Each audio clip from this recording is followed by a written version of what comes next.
በአውሮፓ ሰማይ ስር በበረዶና በጭስ በተሸፈኑት የዩክሬን ሜዳዎች ላይ የታሪክ መጋረጃ በከፍተኛ ፍጥነት እየተቀደደ ነው። ለ3 ዓመታት ያህል ዓለምን ሲያናውጠው የቆየው ይህ ደም አፋሳሽ ግጭት አሁን ወደማይታወቅና እጅግ አስፈሪ ወደሆነ ምዕራፍ ተሸጋግሯል። ይህ ምዕራፍ የዲፕሎማሲ ሽኩቻዎች፣ ወታደራዊ ቁማርና የሰው ልጅ ሕልውና ፈተና የሚታይበት ትልቅ መድረክ ሆኗል።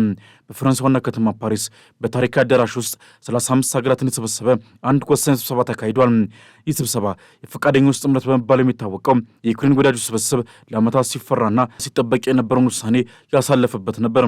የብሪታንያው ጠቅላይ ሚኒስትር ኬር ስታርመርና የፈረንሳዩ ፕሬዚዳንት ኢማኑኤል ማክሮን እጅ ለእጅ ተያይዘው አንድ የጋራ የፍላጎት መግለጫ ፈርመዋል። ይህ ሰነድ ተራ ወረቀት ብቻ አይደለም። ይልቁንም የምዕራባውያን ጦር ለመጀመሪያ ጊዜ የዩክሬን ምድር ለመርገጥ የገባው ቃል ኪዳን እንጂ። የብሪታንያና የፈረንሳይ ወታደራዊ ኃይሎች በዩክሬንና በሩሲያ መካከል የተኩስ አቁም ስምምነት በሚደረስበት ቅጽበት ወደ ኪየቭና ሌሎች ቁልፍ አካባቢዎች ለመግባት ተዘጋጅተዋል። ጠቅላይ ሚኒስትር ስታርመር በጋራ ጋዜጣዊ መግለጫቸው ላይ ሲናገሩ ብሪታንያና ፈረንሳይ በዩክሬን ውስጥ ወታደራዊ ማዕከላትን ያቋቁማሉ፣ የጦር መሳሪያ ማከማቻዎችንና የተጠበቁ መሠረተ ልማቶችን ይገነባሉ ብሏል። ይህ ውሳኔ በክሬምሊን በኩል እንደ ቀጥተኛ የጦርነት አዋጅ ነው የሚታየው። ቭላዲሚር ፑቲን ከዚህ ቀደም ማንኛውም የምዕራባውያን ወታደር በዩክሬን ምድር ቢታይ የጥቃት ኢላማ እንደሚሆን አስጠንቀው ነበር። አሁን ግን አውሮፓውያን ይህንን ቀይ መስመር ለመርገጥ መወሰናቸው የዓለምን ፖለቲካ ወደ አደገኛ ጠርዝ አውጥቶታል። ይህ ሁሉ በሚሆንበት ወቅት ከውቅያኖስ ማዶ ያለው የአሜሪካ ድምፅ በሚገርም ሁኔታ ተቀይሯል። የዶናልድ ትራምፕ አስተዳደር ምንም እንኳን ወደ ስልጣን ከመጣ በኋላ ለሰላም ቅድሚያ እሰጣለሁ ሲል ቢቆይም አሁን ግን ያልጠበቀ እርምጃ ወስዷል። ትራምፕ የሪፐብሊካኑ ሴናተር ሊንድሴ ግራሃም ያቀረቡትንና የሩሲያ ነዳጅ ገዢዎች የሚቀጣውን አዲስ የማዕቀብ ረቂቅ ሕግ አረንጓዴ መብራት ሰጥተዋል። ይህ ማዕቀብ በተለይ ቻይናን፣ ህንድና ብራዚልን ኢላማ ያደረገ ነው። ይህ ሕግ ፕሬዚዳንት ትራምፕ የፑቲንን የጦር ማሽን በገንዘብ የሚደግፉትን ሀገራት እንዲቀጣ እድል ይሰጠዋል ብሏል ሴናተር ግራሃም። ይህ ውሳኔ ለምን አሁን መጣ የሚለው ጥያቄ ብዙዎችንም አሳስቧል።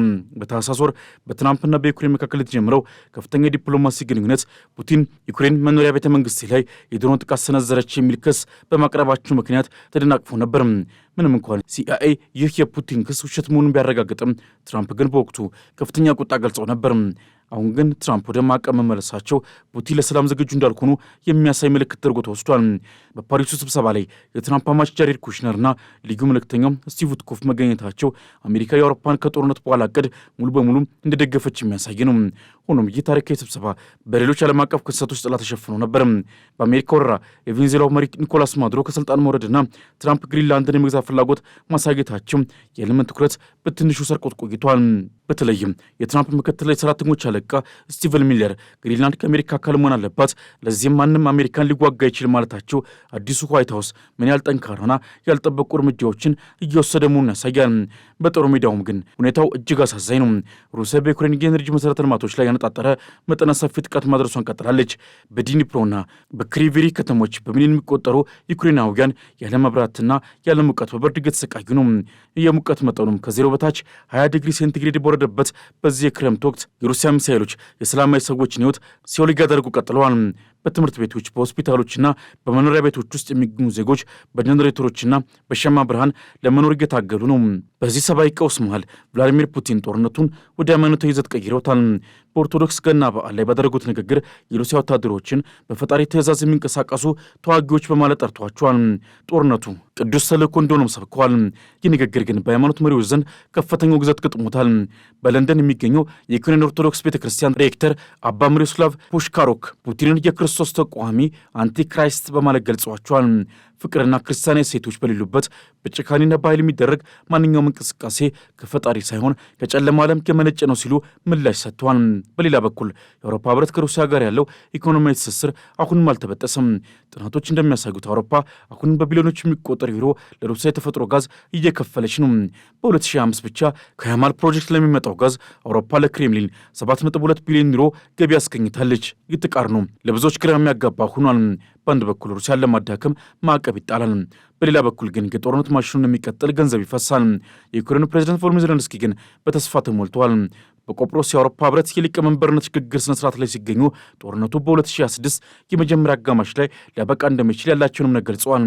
ድርድሩ አዲስ ምዕራፍ ላይ ደርሷል ያሉ ዜሌንስኪ ዩክሬን ከምዕራባውያን ጋር በመሆን ለሰላም አስፈላጊውን ሁሉ እያደረገች መሆኑ ተናግሯል። ሆኖም በዩክሬን ላይ ምንም አይነት ተጨማሪ ወይም ከባድ ቅድመ ሁኔታዎች ሊቀመጡ አይገባም ሲሉ አሳስበዋል።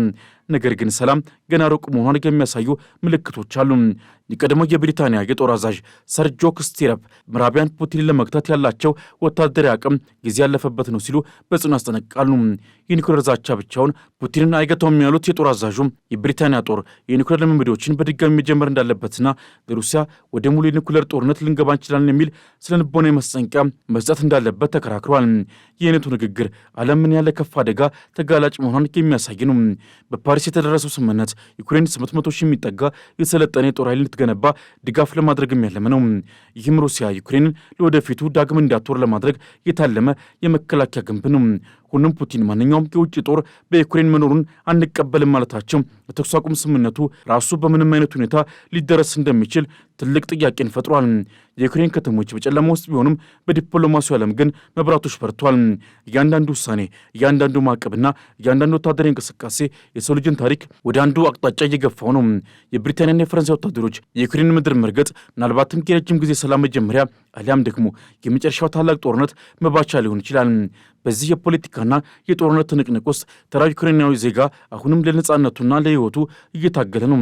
ከዜሮ በታች ባለው ቅዝቃዜ በሚፈነዱ ሚሳኤሎች መሃል እንዲሁም በዓለም አቀፍ ኃይሎች የፍላጎት ግጭት ውስጥ የዩክሬን ዕጣ ፈንታ እየተወሰነ ነው። ዶናልድ ትራምፕ የፈቀዱት አዲሱ ማዕቀብም አውሮፓውያን የገቡት ወታደራዊ ድጋፍ ቃል እንዲሁም የዜሌንስኪ የሰላም ተስፋ ተሳክተው ጦርነቱ በቅርቡ ያበቃ ይሆን ወይስ ፑቲን እንዳሉት ቅዱሱ ተልእኮ ዓለምን ወደማይመለስ ጥፋት ይወስዳት ይሆን? ጊዜው ለሁሉም መልስ ይኖረዋል። አሁን ግን የሚታየው እውነት አንድ ነው። ዓለም ወደ አዲስና አደገኛ ምዕራፍ ተሸጋግራለች።